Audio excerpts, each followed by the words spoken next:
More of the Zach Gelb Show on Fox Sports 920 The Jersey. All right, we're back. 4:17 on this rainy Tuesday. Zach Gelb Show right here on Fox Sports 920 The Jersey. 609-919-9200 is the telephone number if you want to hop on board with us right now. Yankees take Game 1 of the Subway Series. Game 2 tonight. Sonny Gray up against Jacob deGrom before they head on over to Citi Field. So let's talk a little Subway Series and also some Jets and Giants as we get ready for the 2017 NFL season with Evan Roberts of WFAN, the co-host of the Joe and Evan program on Sports Radio 66 and 101.9 FM, The Fan. Evan, appreciate the time as always. Thank you so much, and how are you?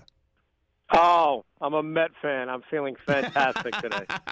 Hey, we're in the same boat, but I'll tell you this. I always enjoy the Subway Series. I know you get that old traditionalist that says, oh, why do they have to play? It's just too much. They shouldn't do it. I really like the Subway Series. It brings some juice in a season that was supposed to be good for the Mets, and we know has been the complete antithesis. It depends on the year. So, yes, right now it's better than nothing because the Mets are a disaster. They're a dumpster fire. And if they were playing the Marlins like they are coming up, or they were playing the Phillies like they just did, it's kind of shrug your shoulders, who cares? So it is more exciting to play the Yankees. But here's the problem. When you lose to the Yankees, and basically most of your friends are Yankee fans, and all they want to do is remind you about 2000 and remind you about how their big brother, that kind of stinks. And if you lose to the Phillies or the Marlins, you just go to sleep and go about your day. So there is a little bit of negative to having to deal with that. Well, you don't even need to go back to 2000. I'm sure the Yankee fan today on Sports Radio 66 and 101.9 FM, The Fan, is probably just saying, how about from a few months ago when the Met fan was beating their chest saying, hey, this is going to be their year, and the Yankees were probably going to be on the outside looking in. Well, this is the dangerous thing about those stupid T-shirts that were sold. Yeah. It's to take back the town. It felt like, all the momentum is on the Mets side. They win the pennant in 2015. They're in the playoffs in 2016. Look at this pitching staff. The Yankees are rebuilding. And look how quickly things turn. I mean, it really is unbelievable. It feels like it's a decade ago all over again where the Yankees are battling for a playoff spot, and they're probably going to be there, and the Mets are just thinking about next year. So it's got that familiar feel to it from 2001, 2002, 2003, and so on. So it stinks. What can I tell you? We know the starting rotation, besides Jacob deGrom this year, has been a big-time disappointment. When you mention next year for the New York Mets, what kind of team do you think Sandy Alderson is going to put together for next year? Well, you know what? It's going to be interesting, man, because he's got a lot of money to spend, and they got a lot of holes to fill. And how they fill third base and how they fill second base, if they actually get a competent catcher, and what they do in either center field or right field is going to come down to what Sandy does during this offseason. There's so many holes on this team, but, it's also just going to come down to health, because if you look at the last 2 years and you look at how things worked in 15, it worked in 15 because all of the pitchers were healthy at one time and they were all pitching well. And we haven't seen that since. So, they can go out and add Mike Moustakas or Lorenzo Cain or bring back Jay Bruce, do all these things offensively. It's just going to come down to the pitching. And it stinks because you can't control it. You don't know what to expect. I mean, right now I think you have confidence in Jacob deGrom, like you said. He's been the 1+ this year. And you sort of have confidence that Noah Syndergaard can come back and be good. But Matt Harvey? I mean, what the heck are you supposed to expect from Matt Harvey? Steven Matz is never healthy. Now that he is healthy, he hasn't pitched well. And Zach Wheeler, forget about. So there's just so many questions in the rotation. And honestly, I don't think they're going to do anything in the offseason to address that. It's really going to come down to these guys being healthy and effective next year, and there's just no guarantee that's going to happen. Well, we know from the end of this year and for the next month and a half of this baseball season left, you really just have to look at Rosario and Smith. I know your co-host today was not too happy with Dom Smith, but I say take it a little bit easy. It's only been 4 games into his career. So far, what have you seen out of Rosario and Smith, and what are your expectations for them moving forward? Well, yes, Joe was very vicious to Dominic Smith today. I mean, it was I felt bad for the kid. I understand, he is a little bit bigger, and his excuse about, I'm a minor leaguer, we don't get a big per diem, it's easy to get fast food. It's not the greatest excuse, but honestly, I don't want to judge the kid yet because we've seen him play 4 or 5 games as a Met. Amed Rosario's got a lot of talent, man. I mean, we've already seen him make some real good defensive plays. He's got a lot of speed. Looks like he can hit. He hit that game-winning home run a couple of days ago. So I'm excited to just see more from him. And Dominic Smith, I mean, I don't know. I guess I hope next year he comes in with less weight so that he doesn't take crap from my partner. Evan Roberts with us right now on the Zach Gelb Show, Fox Sports 920 The Jersey. All right, let's get to the Yankees. We know Girardi's been loyal to Chapman. Everyone in this bullpen this year for the Yankees has struggled. How do you interpret this situation right now? I mean, this is a weird scenario because their bullpen is so deep that they can pull a Aroldis Chapman from the closer's role and be fine. We kind of saw yesterday when Dellin Betances pitched the ninth inning, and we know David Robertson can pitch a ninth inning.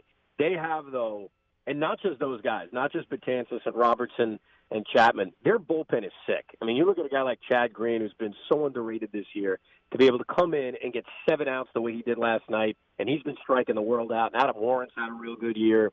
Their bullpen is one of the deepest bullpens you'll ever see. I know that they've blown a lot of saves this year, but just, I mean, you see it especially when you play the Mets, who have maybe one guy in their entire bullpen that's like a legitimate major leaguer. The Yankee bullpen is incredibly deep, but Joe Girardi's got a lot of loyalty to guys, and for whatever reason, he has a lot of loyalty to Aroldis Chapman, so he's going to keep him in that closer's role for now. He's been very shaky, especially against the Red Sox, but the thing he's got going for him is when you've got a bullpen as deep as this, and you've got guys who have experience closing games, he can absolutely flip-flop the roles, and it may not be the biggest deal. I think the question is how Chapman would deal with it. Andrew Miller's been such a professional when he was with the Yankees and he was with the Indians. Robertson's been a pro going into the 6th inning. We've seen him at times. I think there's a question about how Aroldis Chapman would react to a different role. Going back to Sunday, did you have a problem with Joe putting Chapman back in that game in the 10th inning? Made no sense. And honestly, if you want to put him back in the 10th inning to face the lefty, okay, fine. Once he hits Bradley, exactly. how's he facing Eduardo Nunez? It was a terrible decision. You got to take him out after Bradley. And I was with you. I would not have put him out there for the 10th, but when he hits Bradley, you got to take him out of the game. It made no sense whatsoever. I agree with you. I wouldn't have put him out there to begin with once you blow the save. And then you hear, well, he threw the ball well besides the home run. Well, besides the home run tied the freaking game, and he was ahead of Devers 1-2. It's not like it was a 2-0 pitch he crewed down the middle. He was ahead of him 1-2, and he threw a fat 101-mile-an-hour fastball. I wouldn't have had him start the 10th inning, but, Girardi sometimes makes decisions that don't make a lot of sense. Like a week and a half ago, he pulls Jordan Montgomery after 65 pitches and 5 innings, and he allowed 1 run and retired his last 9 guys. So sometimes the logic doesn't make a lot of sense. On the way out with Evan Roberts, who joins us right now. Let's get to Judge. We know he gets the home run last night, but 31 straight games with the strikeout. The last month and a half, 2 months, he has been striking out a lot. We all know that, but the average is not where it was earlier in the year. How have teams adjusted to Aaron Judge when you watch him play baseball right now?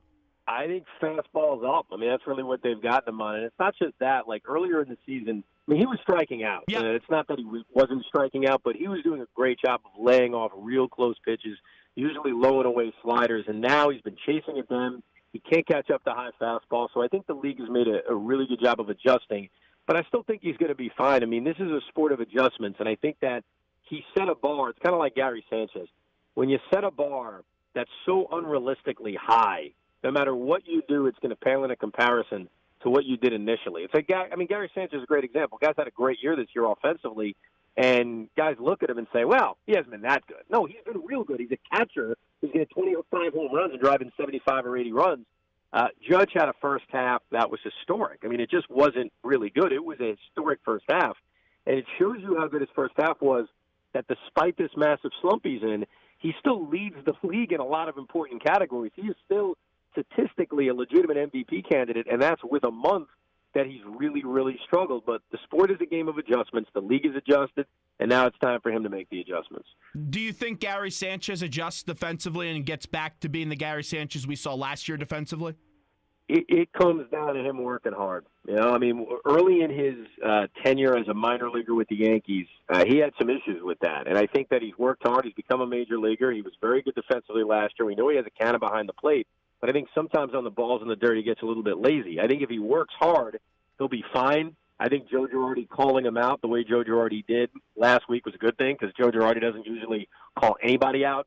So I would expect that Sanchez will be fine. And luckily, it hasn't affected his offense. Sometimes when you struggle defensively or offensively, you take it vice versa. And he's actually been pretty good offensively. But I think he will be fine defensively. But it really comes down to effort. And you just have to hope he busts his butt. Before we let you run, Evan, let me get a Jets and Giants question into you. With the Giants, we all know the big thing that could hold this team back this year is the left tackle spot and the right tackle spot. What did you see out of those two positions in the preseason game? And is there any belief in you right now that this Giants offensive line can be okay for this year? Because everything you read right now, minus the preseason game and practices and training camps, have just been a disaster with the tackle position, especially the left tackle in Flowers. Yeah, and I didn't even think, and it's such a small sample size to go crazy about a preseason game, but I think one of T.J. Watt's sacks was past Eric Flowers, so I don't think he was even brilliant in the preseason game. I don't think that Eric Flowers is all of a sudden going to morph into a Pro Bowl left tackle. I think one thing that helps them is that there is continuity on this offensive line. They did bring in DJ Fluker, who could challenge for one of the spots on the right side. I think that when you have so many good skill position players, which they do, and they only got better when they draft Evan Ingram and they bring in Brandon Marshall, that sometimes you can make up for a subpar offensive line. Obviously, it can't be a god-awful offensive line if you're going to get the quarterback killed. But I think they can survive it because they're so good in so many other areas. But I have a tough time believing that even though Eric Flowers did MMA this offseason and he worked really hard, that all of a sudden he's going to be this incredible left tackle. So I think that is the number one concern for the Giants. But defensively, this is an incredible unit all the way around.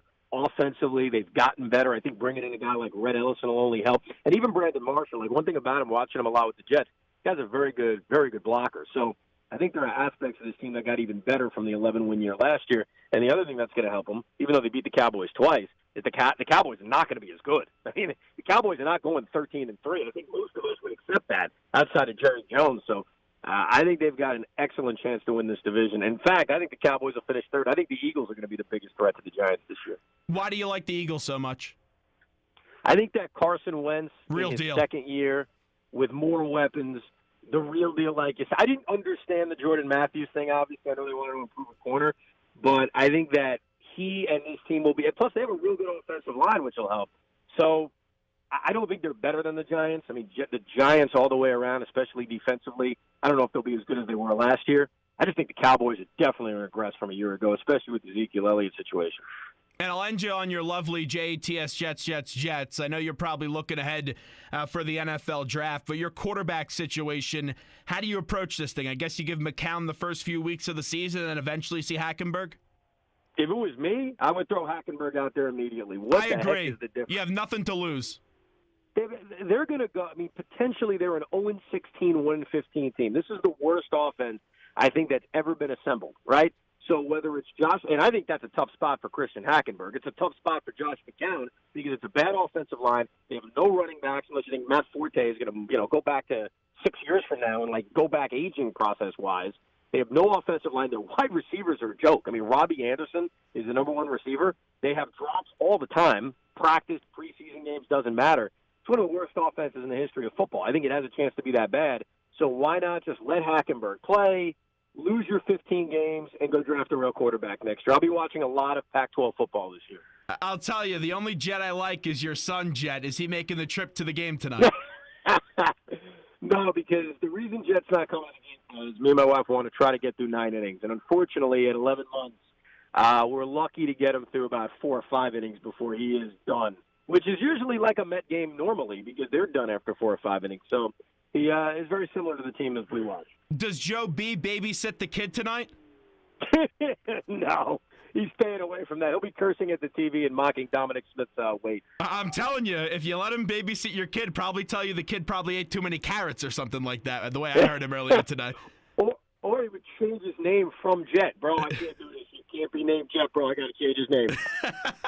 Evan, enjoy the game. Thanks so much. All right, bro. Have a good one, man. Thank you. There's Evan Roberts from WFAN up in New York.